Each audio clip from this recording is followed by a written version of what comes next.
There's something wrong with the window in Mark's room. He's sure of it. Not the frame. Not the glass, no. Something behind it. Watching him smiling, stay till the twist. Mark Gellner hadn't been back to his childhood home in almost 15 years, not since his father died, not since the funeral where nobody cried, where the few who came left early. Awkwardly, he'd inherited the house, but rented it out for most of his adult life. Only returning now because the last tenant fled in the night, leaving furniture, clothes, and even the fridge door wide open. The property manager called it strange, but Mark called it inconvenient. He didn't have time to deal with old ghosts or broken leases. The house was still the same.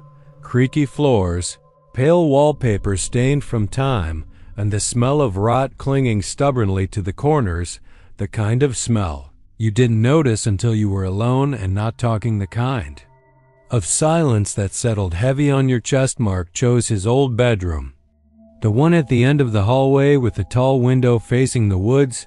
That window used to scare him as a kid. He remembered screaming fits and barricading it with toy chests. His dad called it nonsense and threatened to nail it shut. Never did. Mark never knew why now. At 32, he laughed at the memory. He was a man now, rational, grounded. The only thing he feared was falling behind at work or forgetting his therapist appointment still. He avoided looking out the window the first night. The next morning, he saw Ida's face, not in a dream, not in his imagination, a face at the window, pale, motionless, wide-eyed, watching him, smiling. He froze. Blinking didn't change it, but when he pulled the curtain aside and opened the window, there was nothing. No footsteps in the mud, no signs of a prank. Just the overgrown backyard and the line of trees swaying gently in the wind. He didn't tell anyone by the second night. The face came back. Mark didn't scream or move. He just stared, and the face stared back. Its features were oddly familiar, like a smudged version of someone he once knew. Its smile stretched unnaturally, not like a happy smile, but like the skin had been pulled that way and stuck. Its eyes didn't blink. The next morning, he checked every inch of the backyard, even crawling under the porch with a flashlight. Nothing, not a single footprint. Started keeping the curtain closed, but the presence didn't stop. He could feel it, like someone standing just behind you while you're trying to focus. Or the way you know someone's eyes are locked on you across a room. You just know. He barely slept on the third night. He dreamt he was a child again, curled up under the blankets, something tapping gently on the glass, tap, tap, tap, and a voice, faint as breath, whispering, "Let me in." He woke up to find the window cracked open that morning. Mark drove into town. He bought a Ring camera, motion sensors, and 2 new locks. If this was someone's idea of a joke, it was going to stop. He told himself it was just paranoia, a result of being in an empty house too long, but the tension in his neck said otherwise. The footage from the Ring cam the next day showed nothing, no face, no figure, just Mark himself, standing at the window at 3:11 a.m., eyes wide open, staring out, not blinking, not moving. He didn't remember getting up that night.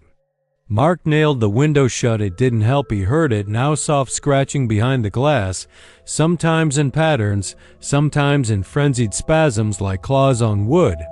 One night, he heard a laugh. It wasn't loud. It was close, subtle, private, like someone laughing just for him. He called his old friend Vince, a contractor who used to help his dad with repairs.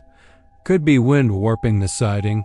Vince said over the phone, "Houses this old, they talk to you. What about if a tenant suddenly left everything? They probably saw a mouse." Mark didn't respond. He didn't tell Vince about the face. He didn't mention that every time he blinked now, he saw it printed against his eyelids. Vince came by anyway, just to be sure, walked the perimeter, checked. The walls went up to the attic. Mark didn't go with him when Vince came down. His expression had changed. "Hey," he said carefully, "did your dad ever mention a sealed space behind your bedroom wall?" Mark frowned. "What?" Vince pulled out his phone. A photo showed a boarded-off segment. tucked behind insulation, maybe 3 feet wide. Looks like a crawl space, no entrance. Not from the inside. No, never heard of that. Vince stared at him longer than necessary. Then said, "Might want to get it opened. Sometimes rodents die in those." That night, the face came closer. It was inside the window, not outside, not behind the glass reflected in it. Like someone standing just behind him. Mark turned so fast he hit the dresser. No one was there. He didn't sleep. He sat in the hallway with a hammer in his hand, facing the window, shaking by morning. He was done. He hired a demolition specialist to open the sealed crawl space. It was empty except for one thing. A broken mirror about the size of a cabinet door. Its frame was hand-carved wood. Something old and black and strange, with notches that looked like teeth. "No idea how that got back there," the specialist muttered, disturbed. "But if it were me, I wouldn't keep it." Mark stared at his own face in the cracked mirror. His reflection flickered slightly out of sync. He blinked. The reflection smiled. He sold the mirror to a local antique dealer the same afternoon, but that night, the face returned clearer, sharper, smiling when he turned away. He saw his own reflection in the darkened screen of his laptop. It smiled without him. He smashed the screen, tore down every reflective surface in the house. He kept all the lights on. He slept in the living room, far from the window. The face moved now. It appeared in the microwave door, in the sheen of the coffee pot, in the bathroom tiles when they were just wet enough. Smiling Mark unplugged everything, started seeing things in spoons and puddles in the backs of his eyes. His therapist, Dr. Simon, picked up on his state even over Zoom. "You're clearly not well. Mark, this kind of fixation, this thing you're describing, it sounds like derealization, possibly a form of psychosis. You need rest. And maybe hospitalization." Mark laughed bitterly. "What if I told you it's real? I'd ask what you think that would mean. If it's real, what then?" Mark stared at the blank screen. He had covered it with duct tape. "Then I think it's been waiting." "For what?" "For me to break." He stopped going outside, stopped answering messages. He watched the window, always. The face came closer now every night. It was inside the room, sitting on the edge of the bed, touching his hand. Then came the night when he saw. It wasn't a stranger. It wasn't a ghost, it was him, not exactly older, paler, eyes sunken. Skin stretched thin, but the same mouth, the same scar near the chin from falling off his bike at 7. It was him. He watched himself watching him. Version of himself spoke without sound. The mouth moved, but the words were inside his skull. "You. We're always going to come back." Mark shook, sweating. "What are you?" "I'm what was left behind." "Left behind where?" The face grinned wider. "Behind the glass, behind the wall, behind the mind." Mark felt something behind his eyes shift, like a lens turning, like something unlatching. "You were afraid of the window because you saw me," the thing whispered. "And your father tried to lock me away, but mirrors don't forget. Glass remembers." Mark backed away. "You're not real. I'm more real than you. You're the dream, I'm the waking." He ran out of the room, out of the house, into the trees. His legs didn't carry him far. He fell, crawled, screamed. A passing hiker found him at dawn, curled in the mud, muttering nonsense. They brought him to a facility, a safe place, no windows in his room, no mirrors, no glass. He spoke little at first, then not at all. Then he began drawing over and over the same image, a face. Sometimes it looked like him, sometimes it didn't. Day, he spoke again just once. "There's a crack in the window," he whispered, "and I think something got out." They gave him pills and time. He was stable for almost a year, until the night the nurse found him standing still at the common room window, not moving, not blinking, smiling, and his reflection was missing.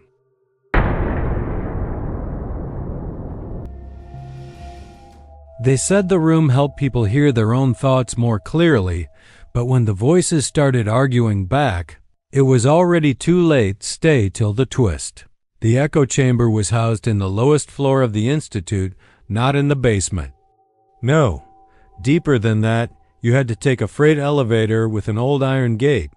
The kind that rattled and sighed like it didn't want to go down there either.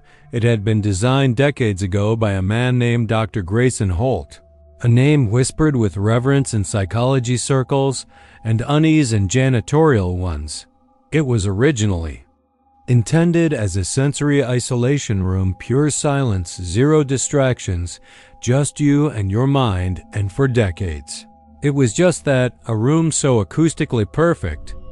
It earned the nickname the Black Well because of how it seemed to swallow even your own breathing, but that was before Dr. Holt went inside and didn't come out the same Daniel. Weaver was a behavioral science major, one semester away from his degree and increasingly skeptical that he was learning anything useful. He'd read about the chamber during an all-nighter scroll through the TIAV Institute's digital archive and was immediately obsessed a place where the silence helped you uncover suppressed thoughts, where test subjects came out with newfound clarity, or, in rarer cases, didn't want to come out at all. He needed to see it. Daniel was the type of guy who always carried a notebook, not for taking notes, but for scribbling ideas no one would ever read. He believed he thought differently, deeper, that he could outthink the world. If given the right environment, he emailed Dr. Kasner, the Institute's current overseer, every week for 2 months asking for access. He framed it as a senior thesis experiment, which was technically true, though he hadn't written a word of it yet. Kasner finally relented. "The chamber isn't a toy," he said, unlocking the elevator with a thick brass key. "You'll hear things you won't be able to explain. You'll want to argue with them. Don't." Daniel smiled. Nervously, "You make it sound haunted." Kasner didn't smile back. "It isn't haunted, it's honest. And that's worse." The elevator creaked and groaned, like something waking up from a long sleep. The descent was slow, oppressive. Daniel gripped his backpack tighter, trying to shake the feeling that he'd made some kind of unspoken agreement when the doors opened. He expected some kind of sterile lab or padded walls. Instead, the hallway looked like a bunker, concrete walls, no windows, and a single door at the end with a triangular warning sign. Kasner gestured toward it. "You get 1-hour timer starts when the door seals. There's a panic button inside, use it, and the hour ends immediately, no second tries." Daniel nodded. He stepped into the chamber. The walls were curved and dark gray, covered in layered acoustic foam that resembled the inside of a sea creature. There was a chair in the center, plain, metallic, cold, and a dim orange light overhead. The door closed with a hiss, and silence swallowed him. No ambient hum, no echoes. Even the sound of his breath seemed clipped. It was like standing in a vacuum, he said. At first, nothing happened, just the sensation of stillness. Then, slowly, things began to rise. First came the internal monologue, that constant stream of thought. He never noticed until it was the only thing he could hear. It bounced from topic to topic like a skittish animal. Homework, coffee, his dad's voicemail, the time he lied to Mia about crying during that movie. He smiled at the memory, but then the voice kept going. "She knew, she always knew, she saw through you." Daniel's smile faded. He hadn't thought that. He rubbed his temple. Maybe the chamber did what they said, brought subconscious thoughts to the surface. It wasn't her fault. The voice said, flat and precise. "She left because you wanted her to, you just didn't have the guts to say it." His pulse picked up. "Okay," he whispered. "That's enough." The voice continued. "You told yourself you were emotionally mature, but you used her like you use everyone." He stood, heart thudding. "This isn't real. This is just my own guilt or something. Part of the process." "Are you sure it's guilt or is it relief?" Daniel pressed the panic button. Nothing happened. He pressed it again. The chamber stayed silent. "Kasner," he called, voice thin in the room. "Hey." The button's broken. No response then. "He can't hear you. He won't." Daniel turned in a slow circle. "What are you? Were you, or at least?" The parts you tried to throw away. He backed against the wall, his breath caught in his throat. The silence made it worse. No feedback. No reverb. Just pure, dead space. "Do you remember the boy in 5th grade?" the voice asked. Daniel shook his head violently. "No, don't. You laughed when he cried. You laughed. And then told yourself it was just to fit in, but you liked it. You liked the power." He sank to the floor. "That was years ago. I was a kid. You still are a frightened, manipulative child hiding behind academic words and a performative kindness." His chest heaved. The air felt thinner now. "Stop," he said. "You stopped being real the moment you decided thoughts were more important than people." Then another voice joined in. It was deeper, colder, and unmistakably his own. "She's never coming back. None of them are. They saw you." Daniel screamed and slammed his fists into the wall. He expected pain, but it felt distant, like hitting a mattress. Got up, paced in circles. He yelled every name he could think of. Friends, teachers, even his estranged brother. No one answered, just the echo of his own broken voice fading into nothing. Then something shifted. The silence itself began to thrum. Not sound, sensation, like pressure in his ears. The room didn't just suppress sound anymore. It ate it. It devoured everything it was fed, and it wanted more. He felt it. The chamber wasn't just an environment, it was a presence watching, listening to the unraveling of his identity with quiet satisfaction in the far corner of the chamber.